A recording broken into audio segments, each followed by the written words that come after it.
집은 있는데 현금은 없다. 고령층 돈 감음 해법 어떻게 풀어가면 될까요? 이 문제를 해결하려고 이제 저희들 전문가들이 존재하는 거죠. 네. 일단 우리나라 사람들한테 이제 좀 팩트를 말씀을 드려야 되는 게 70 넘으면 이제 골골백세로 간다라는 걸 좀 말씀을 드려야 될 것 같아요. 이걸 이제 건강 기대 수명이라고 부르는데요. 이게 왜 나이가 들면 병원 근처에 살아야 된다 이야기 들으셨죠? 이 바로 이겁니다. 우리나라의 평균적인 건강 기대 수명이 70세인데 우리 돌아가시는 나이 기대 수명은 83세거든요.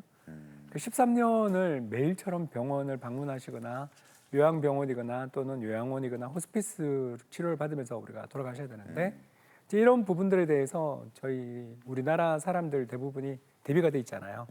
한국에서 고령층 65세 이상 고령층 중에서 월 150만 원 이하의 소득으로 살고 계시는 저희들끼리 이제 이걸 뭐라고 하냐면 노후 빈곤 인구라고 부르는데요. 10명 중에 4명입니다. 그래서 이 장수 리스크가 너무 커진 거죠. 그러니까 장수 자체도 참 좋은 일이지만 나이가 들어서 점점 병에 걸리고 어려움이 처해지는 상황에서 과연 그 집 한 채를 그냥 들고 있는 것이 정말 옳은 일인가에 대한 고민들을 이제 해야 되는 상황이 왔죠. 그래서 이거에 대해서 이제 오늘 여러 가지 우리 전문가들이 답변을 드릴 텐데요. 일단 또 하나 제가 좀 말씀드리고 싶은 게 있는데 제가 흑수저거든요. 흑수저의 특징이 뭘까요? 결혼을 하고 사회생활을 하면서도 부모님한테 병원비를 드려야 되는 게 흑수저입니다.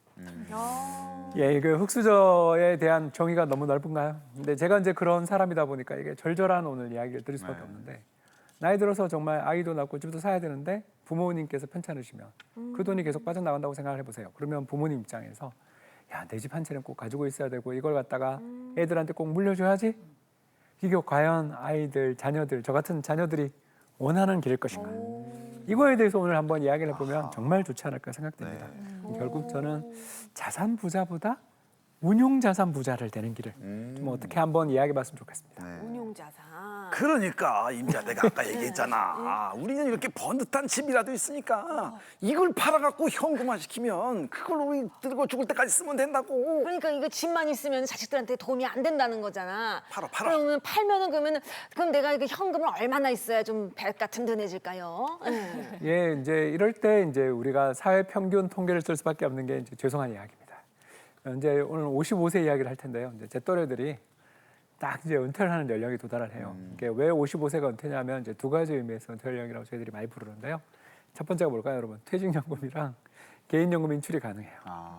두 번째가 우리가 이제 49세 정도의 정규직 일자리를 그만두게 됩니다.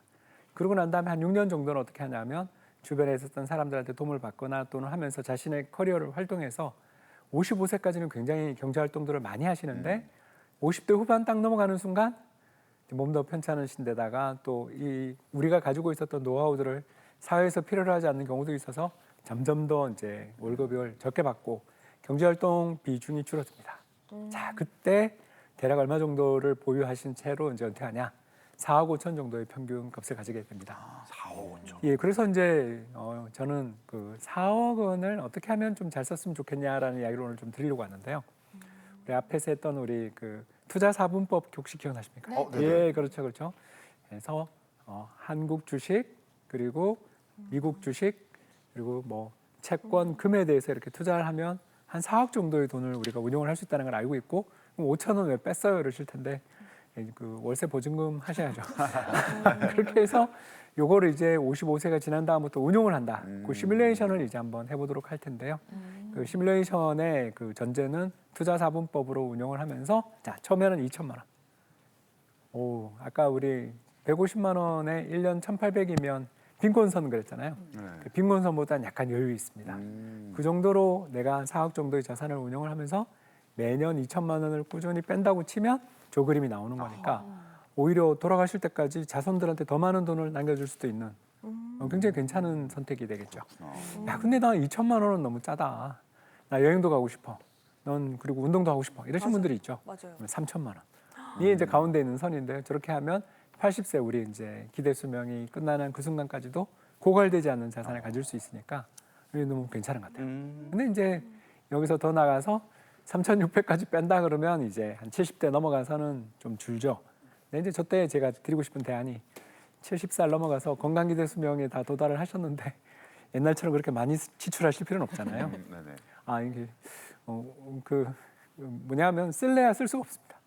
힘들어가지고 여행을 못 가시니까. 아 이거 너무 팩트 폭력인가요? 죄송합니다. 그래서 이런 이야기들을 드리자면 결국 우리가 너무 부동산에만 올인하지 마시고 좀 이런 자산 배분 그리고 이 금융 자산들의 귀중함 이런 것들을 한번 느껴보셨으면 하고서 준비를 해봤습니다. 네. 그렇군요. 아닌 게 아니라 앞서 본 사례처럼 집만 갖고 계시다면 집을 좀 팔거나 사이즈를 줄여가서 이런 노후 자금 마련하는데 운용을 하시면 될 것 같아요. 요새는 또 막 액티브 시니어 이런 이야기도 많이 나오더라고요. 예, 요즘 세대는 정말 이게 옛날 통계로 우리가 이야기하면 안 돼요. 왜 이 이야기를 하냐면 1970년 불과 50년 전으로 우리가 돌아가 보겠습니다. 그때 기대 수명이 60살 뭐 맞아요. 그래서 국민연금을 그래서 60살부터 주고 그랬다는 거죠. 이랬는데 지금은 83세입니다. 그러면 건강 기대 수명은 근데 빨리 늘어나고 기대 수명도 늘어나고 이렇게 좋은 일은 있지만 우리 이런 나이 들어서도 절대 빈곤에 그리고 이런 소비 지출의 어떤 강제적인 어떤 감소 이런 것들을 겪게 된다라면 얼마나 불행한 일이 되겠습니까? 그래서 저는 액티브 시니어일수록 특히 건강에 자신 있는 분들일수록 더욱 더 잘 준비할 필요가 있지 않나. 그래서 이런 현실적인 이야기를 드린 거 양해 말씀 부탁드리겠습니다. 네. 자, 투자 4분법에 대한 이야기를 해주셨고 진짜 말씀하신 대로 잘 운용을 해야 되니까 또 다른 방법이 있을까요? 일단 뭐 먼저 우리가 생각해 볼 수 있는 게 다운사이징이라고 보시면 되겠죠. 일단 지금 살고 있는 집 팔고 작은 집으로 이사하고 나머지 돈 가지고 일단 뭐 임대를 놓은다든지 아니면은 뭐 배당 상품에 투자한다든지 이런 식으로 하시는 분도 있는데 근데 이제 세제 개편안 얘기를 했잖아요. 그래서 근데 이제 비거주 1주택자에 대한 세금이 폭탄 나오다 보니까 이것도 좀 다시 한번 고민이 필요해 보여요. 어쨌든 간에 다운사이징도 이제는 고려해 볼 수 있는데 근데 다운사이징의 가장 큰 단점은 내가 이사 가야 된다는 문제가 있습니다. 그래서 나오는 것이 이제 주택연금이죠. 주택연금은 내가 살던 집에서 계속 살면서 거기서 이제 집을 담보로 해서 나오는 연금 형태로 나오죠. 그래서 주택연금도 한번 고려해 보는 것도 저는 좋은 방법 중에 하나다라고 말씀을 드리겠습니다. 사실 뭐 저희 부모님들은 다운사이징을 지금 생각을 하고 계신가 봐요. 집을 다 내놓으셨는데 중요한 건 안 팔려요.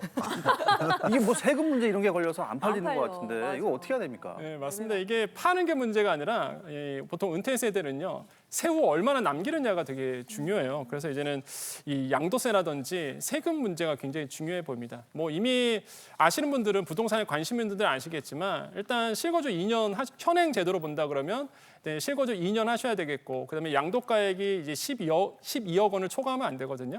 그러면 이제 비과세가 됩니다. 그러면 이제 양도세를 좀 아낄 수 있는 거고 또 한 가지 현행 제도로 간다 그러면 장기보유 특별공제가 있죠. 그래서 보유 40, 거주 40 해서 최대한 80% 공제받을 수 있는데 이 현행 제도를 잘 활용하시는 게 굉장히 좀 중요할 것 같다라고 말씀을 드리겠습니다.